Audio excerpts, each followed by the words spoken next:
Pozdrav ljudi, dobrodošli u još jedan video na mom kanalu.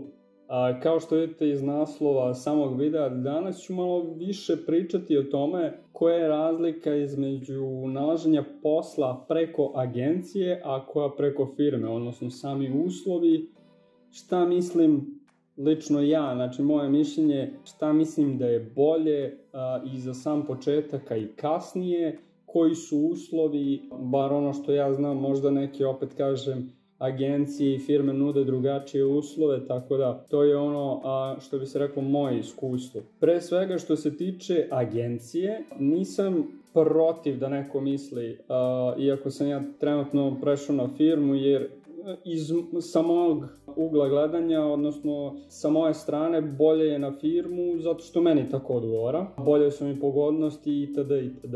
Što se tiče agencije, za nekog ko ne zna jezik i prvi put dolazi u Češku ili u neku drugu državu, agencija je bolja iz tog razloga što nije vam potrebno znanje jezika. Znači, obično imate nekog od koordinatora koji priča vaš jezik ili engleski jezik, jezik na kome možete da se sporazumevate, što je dosta dobro i značajno.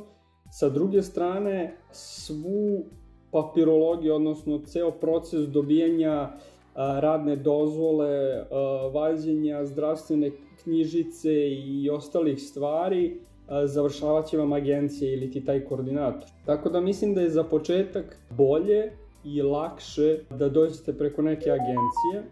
Sad, sa druge strane, takođe smeštaj obezbeđuje agencije. Za početak je to dosta dobro, ali sa druge strane nemojte da očekujete da je to neki kvalitetan smeštaj. Iz mog ugla, koliko sam čuo iz priče drugih ljudi, većinom su to ti kolektivni smeštaji, znači iako je to hotelski smeštaj, obično to budu hoteli za radnike, znači imate zajedničko kupatilo, zajedničku kuhinju sa minimum još 5 ljudi, tako da to je ono što se kaže za početak malo nezgodno, ali vremenom se čovjek i na to navikne i obično ljudi koji gledaju da ostanu duže ovde gledaju neku drugu varijantu. Sa druge strane, ako dolazite kao par, postoji ta verovatnoća da kupatilo i kuhinju u tom hotelskom smeštaju delite sa još jednim, eventualno sa još 2 para. Tako da, onako, sve ima svoje.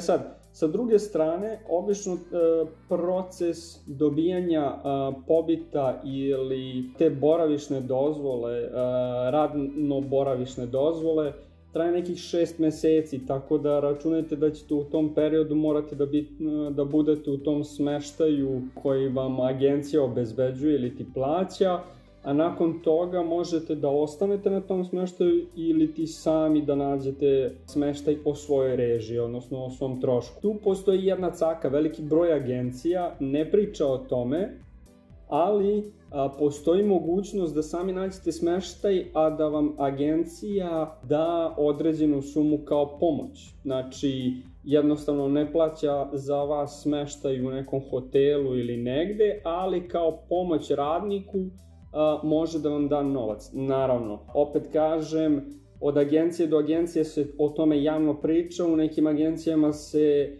oko toga ne priča iz prostog razloga, ne tražite im novac zato što ste sami našli stan, automatski taj novac njima ostaje u džepu, niko ne spominje ništa oko toga i što bi rekao naš narod, pojeo vuk magarca.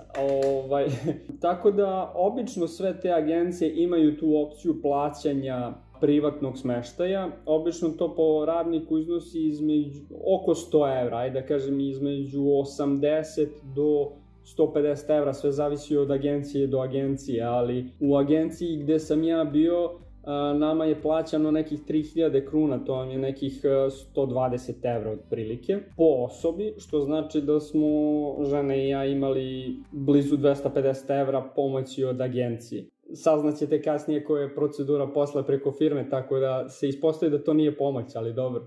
Opet to znači zato što taj bonus inače ne dobije. Moj savjet je, na primjer, ljudima koji dolaze tu na godinu dana ili eventualno na 2 godine planiraju da uštede što više novca, da zarade što više novca, je da rade preko agencije, da ne moraju da prelaze na firmu. Iz prostog razloga što više ćete novca uštediti zato što imate taj obezbeđen smeštaj koji vam pokriva agencija. Sa druge strane, agencija vam uplaćuje minimalac. Šta to znači? Znači, prijavljeni ste na minimalac što se tiče države, što se tiče poreza, ali svaki sat koji odradite prekovremeno, znači preko tih 160 sati koji ste u obavezi da odradite mesečno, to je 20 radnih dana mesečno, svaki određen sat prekovremenog imate drugi stepen poreza. Šta to znači? Ne plaćate vi porez, ali plaća firma. U ovom slučaju agencija da ne bi plaćala porez, ona to ne prijavljuje, nego on te sate rade isplaćuje na ruke u dogovoru sa firmom, firma tu satnicu beleži, ali to je već druga filozofija i druga tema, već je to veliki biznis, tako da nećemo o tome, ali ukratko taj novac koji ste odradili prekovremeno, oni vama uplaćuju to jest da isplaćuju na ruke, ali niste prijavljeni za te sate što se tiče poreza, penzionog i toga ostalog.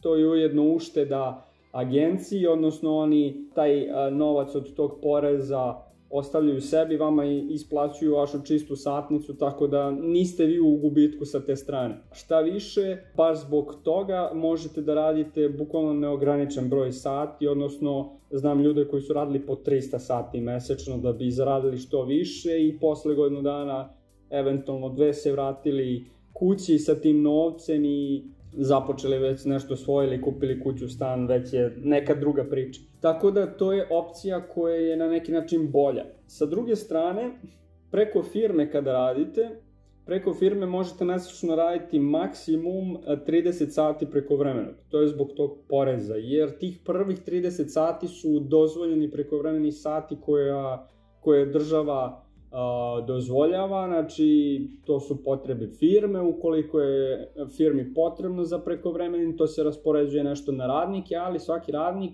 ne može raditi više od 30 sati. Naravno, tu imate obavezne i neobavezne sate, što znači da poslodavac mora da vam najavi prekovremeni sat, jednostavno mora ta smena da ostane da odradi toliko i toliko, znači moraju da vam najave, ja mislim da je po zakonu minimum nedelju dana unapred.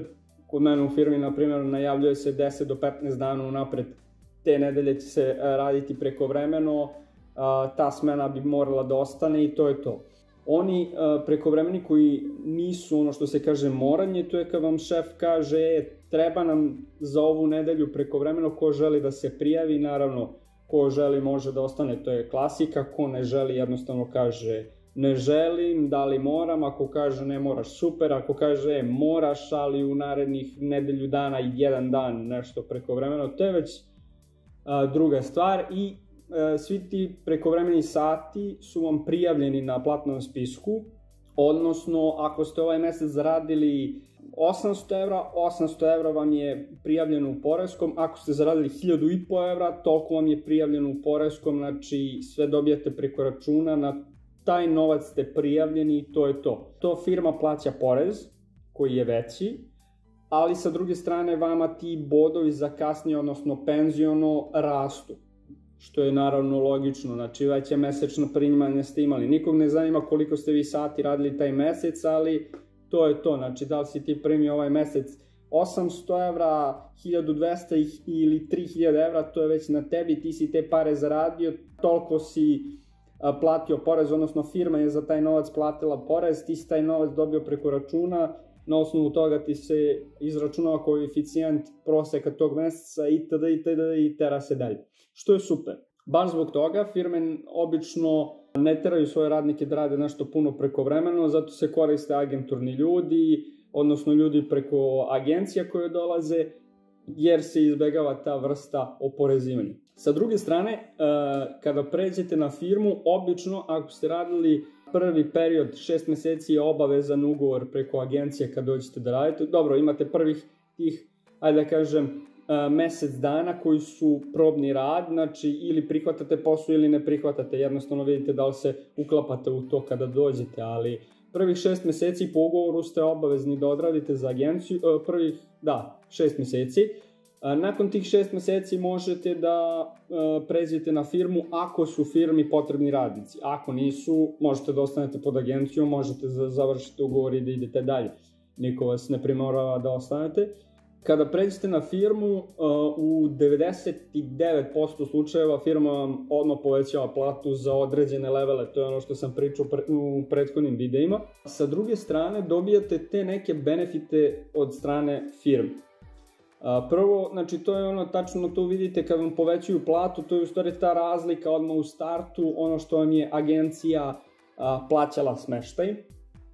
Tako da u principu odmah dođete na to nešto isto, ali prešli ste na firmu. Kad god se ne radi, sad kada je bila ova situacija sa koronom, karantini i ostalo, veliki broj firmi koji ima agenturne radnike jednostavno je dala otkaze tim agencijama. Znači nije direktno dala otkaze radnicima, ali ok, ne radi se, ne trebaju nam ti ljudi, to je klasičan PP ugovor, što znači kada radite prijavljeni ste, kada ne radite niste prijavljeni, to je to. Što znači da svi ljudi koji su bili agenturni i koji su na neki način otpušteni od strane firme sedeli su u smeštajima i plaćali su smeštaj, odnosno agencija im je odbijala od plate smeštaj za te dane koje nisu radili, sa druge strane nisu imali ništa. Bukvalno svoje pare su trošili za to. To je veliki minus i znam veliki broj ljudi koji je baš iz tog razloga otišao nazad kući jer jednostavno nije hteo da troši svoj zarađeni novac na tako nešto, što i razumem, slažem se. Sa druge strane, firma je u obavezi po zakonu da vam isplaćuje minimum 60% mesečne plate. Što znači da se računa prosek vaše plate u toj firmi, znači od prvog dana od kada ste počeli da radite ili ti prvog meseca od kada ste počeli da radite do tog meseca i uzima se prosek tih plata, 60% toga moraju da vam isplate. U nekim firmama i 80%, opet kažem, sve zavisi od firme do firme. Sa druge strane ne mogu u tom periodu da vam daju otkaz. Druga stvar, prijavljeni ste na tu platu, to je ono što smo pričali, penziono i socijalno, nemate šta da brinete. Završava vam firma, kao i agencija, završava vam proceduru dobijanja te zdravstvene knjižice, znači preko njih ste osigurani. Sa druge strane, imate tu i one bonuse koje preko agencije nemate, premije, bonuse i ostalo. Većina firmi u svom sastavu ima kantinu ili ti restoran za ručavanje.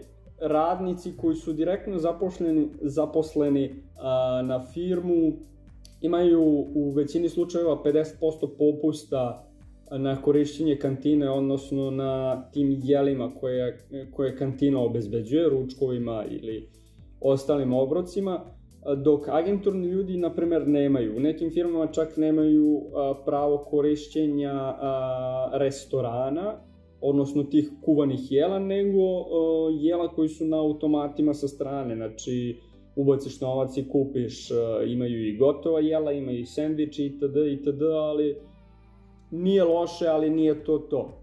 Sa druge strane kaže, znači jela koje su u kantini sasvim su dobre su porcije, ne mogu da kažem, znači ručak kao u bilo kojem restoranu i plaćate 50% cene tog jela. 50% plaća firma, 50% plaćate vi. Tako da je to ok. Takođe, na kraju godine obično firme daju te neke bonuse u vidu 13. ili 14. plate, bonus premije ili, na primer, masa firmi, pa i moja, daje vaučere za kupovinu, za sportske aktivnosti, za teretanu, ne znam, plivanje, bioskope itd. Te vaučere, znači, bukvalno dobijate papir sa bar kodom i to odnesete tipa u bioskop, nosi tipa 300 dinara vrednost tog jednog vaučera, date, on skenira i od cene karte vam odbije 300 dinara ili ti kruna, a vi doplatite ostatak i to je to. Znači, to su kao neki bonus vaučeri i obično firme to daju godišnje radnicima, sad u zavisnosti od bonusa do bonusa, ali i zavisnosti od firme do firme, ali to obično bude od 100 do 200 evra ti bonus voucheri godišnji. Tako da i to je jedna ajde da kažem, povoljnost ili jedan benefit više kada ste preko firme. Sa druge strane, postoje i te kolektivne sportske aktivnosti koje firme prave, da li su to fudbalski turniri i ti termini za rekreativne sportove, da li je to fudbal, da li je to košarka, kuglanje, ne znam šta bih još naveo, ali eto, to su neke aktivnosti koje sam ja video, roštiljanje itd.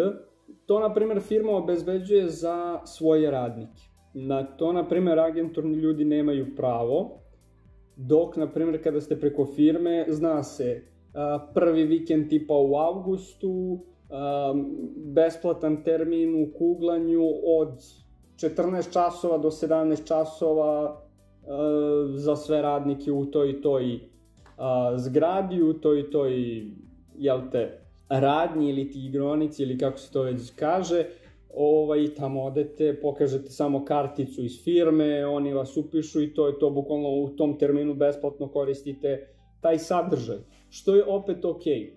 Tako da, po meni, za ljude koji planiraju da ostanu da žive malo duže ovde od godinu, dve, definitivno je rad preko firme bolja varijanta iz razloga, kao što sam rekao, penziono, socijalno, sve to vam se obračunava mesečno po tome koliko ste novca primili, odnosno na koju ste platu izašli ovaj mesec. Drugačiji vas tretiraju, imate zaštitu od strane firme što se tiče ako se ne radi, znači iz nekog razloga. Svaki praznik koji ima tokom radne nedelje, a ne radi se, plaćeno vam je 100%.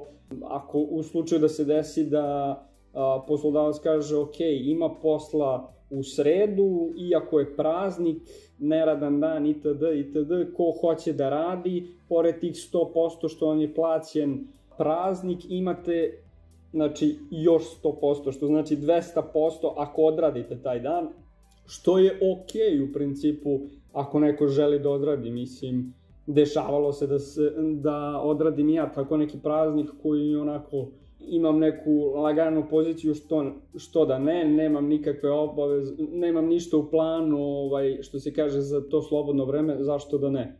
Sa druge strane, ako želite da uživate, što da ne, imate slobodno i to je to. I to je u redu. Tako da sve ima svoje. Sa druge strane, sve obaveze što se tiče vize, sređivanja, nalaženja stana itd. To morate da odrađujete sami kada ste preko firme.